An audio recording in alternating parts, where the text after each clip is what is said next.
everybody, it's Jeff with Covet the Camper. Today I'm going to be building a new storage rack for my 8-foot camper shell, my fiberglass camper shell that's on my Ford F-350. I'm going to start off by building some I-beams that'll support the weight of that camper shell, and I'll show you a few little modifications I'm going to make that's different from my last camper shell storage rack that I had. So stay tuned, let's get on it. All right, so just a few things that you're going to need. You're going to need a screw gun or a corded drill with a Phillips tip. You're going to need a caulking gun or a sealant gun with some, I'm using the Loctite PL, and you can use any construction adhesive. I like the Loctite PL. I've got some 4-inch coated screws and some 3-inch coated screws. And we're gonna build this I-beam. We're gonna build 2 sets of I-beams, and we're gonna start out with some 8-foot 2x4s. I have an 8-foot bed on my Ford F-350, so I need to have an 8-foot platform here. So I'm going to start out with the I-beam, which is going to be 3 2x4s set up just like this in an I-beam configuration. So I'm going to glue or put my construction adhesive along this edge of the 2x4. And then I'll set this 2x4 on top, get everything centered with a tape measure, make sure I'm on center, and then I'll run some screws in. All right, so we'll get these 2x4s marked out on center so we know exactly where we're going at center. It's 1 3/4 on center. I like to mark it on the face and on the side. Get a straight edge or a speed square, you can mark that line all the way down.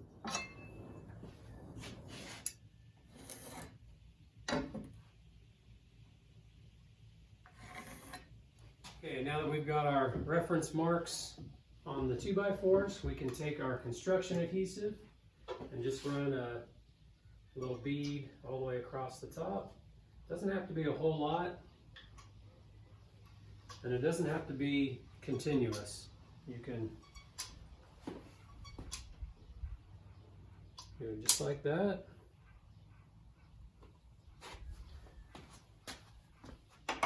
Then we'll set this 2x4 that we've got the center mark on top of it. Get everything centered. Then we can run on our screws.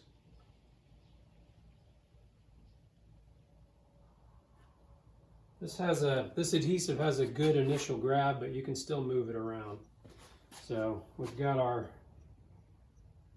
marks lines. We'll get our marks lined up like that, and then we will run some screws in from the top into this.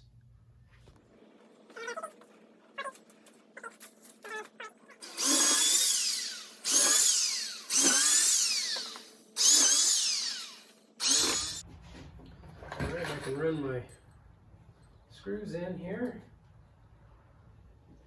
Make sure my marks are lined up.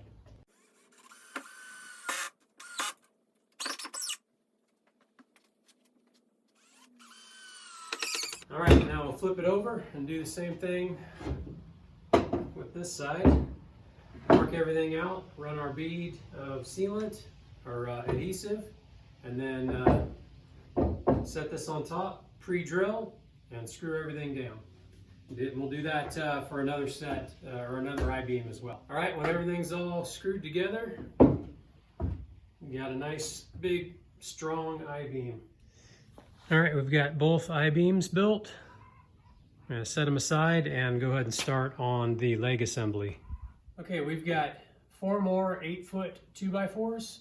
We are going to cut these at 58 inches, and then we're gonna cut the base of it where it'll be meeting the ground at 15 degrees. That way we've got a nice flat surface for the rack to sit on when it's on the ground. All right, so we're marking out our 58s.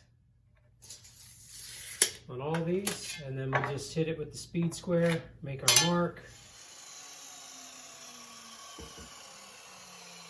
Okay, so now I'm going to mark all these out at 56 inches, and that's where we'll make our 15-degree miter cut over at the compound miter saw. We're going to set our saw to 15 degrees. Lock it down and make our cuts.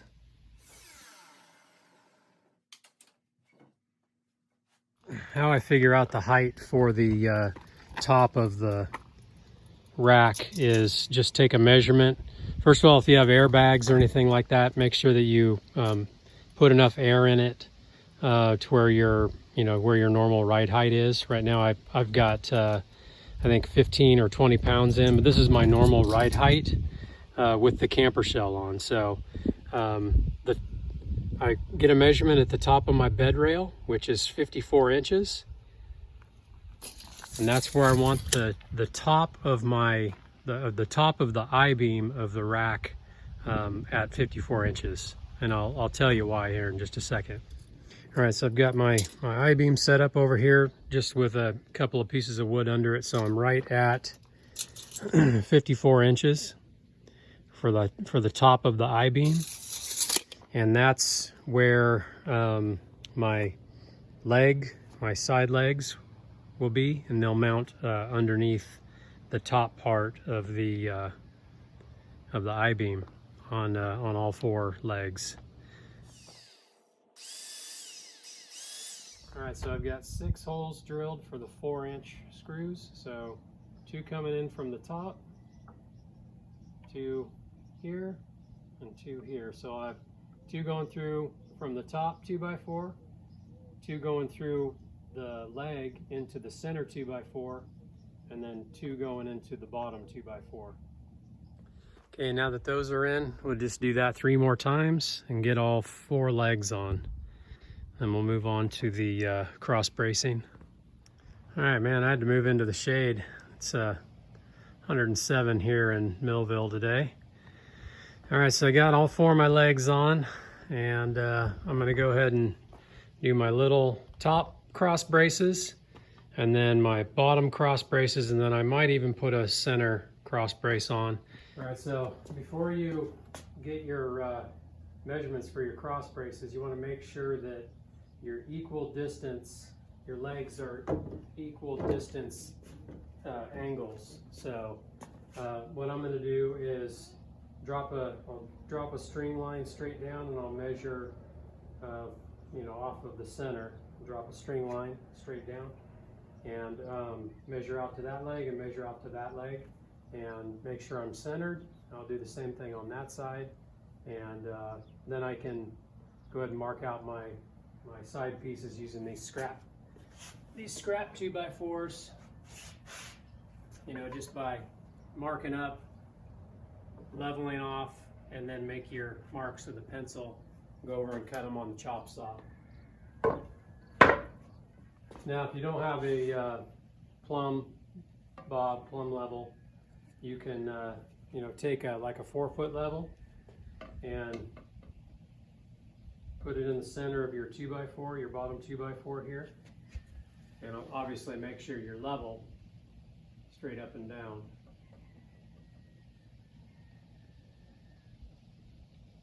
Okay, and then take this mark, center.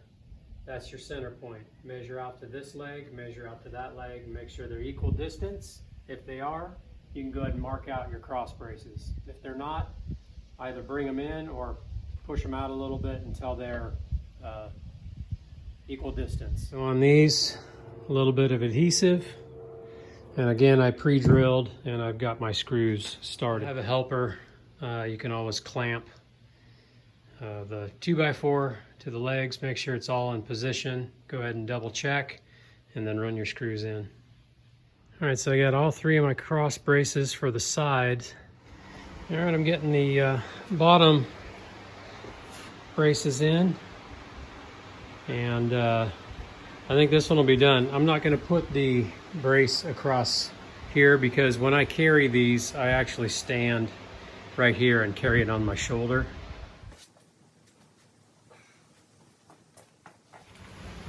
All right, got both of them done. So now I can get that camper shell off and get the truck camper loaded up. And I've got my 12-foot 4x4s. Well, they're 2x4s that are screwed and glued together. And I'll lift my camper shell up, brace it, slide the long 2x4s underneath it, and then lower the camper shell down on top of it.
So we've got the cross members screwed down to the main all the way around.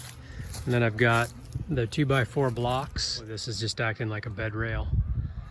And it keeps it up so it doesn't warp or crack or anything.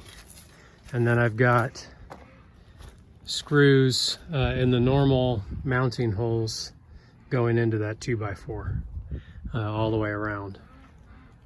Support pieces in the centers. I just cut some scrap 2x4s, just some scrap wood to the height that I needed, just so it's about, maybe 1/4 of an inch higher than this right here when the brace is not in there. That way when you lift it up just a little bit to get the brace underneath, it takes that slight bow out of the 2x4. So I got one back on this side and then one here, and that gives it some good center support. So with the camper shell tied to the cross members and the cross members tied to the rack, and eventually the rack tied to the ground, it's not going anywhere. That's the problem that I had with the last one. A gust of wind came up. I'm guessing caught it from underneath and lifted it just enough so one side of the storage rack tipped. We had some really high winds. If you haven't seen that video, it's the video right before this one. I'll go ahead and link it right here and I'll put it in the description, but we had some pretty violent winds, big storm come through here, and it blew the camper shell off the rack.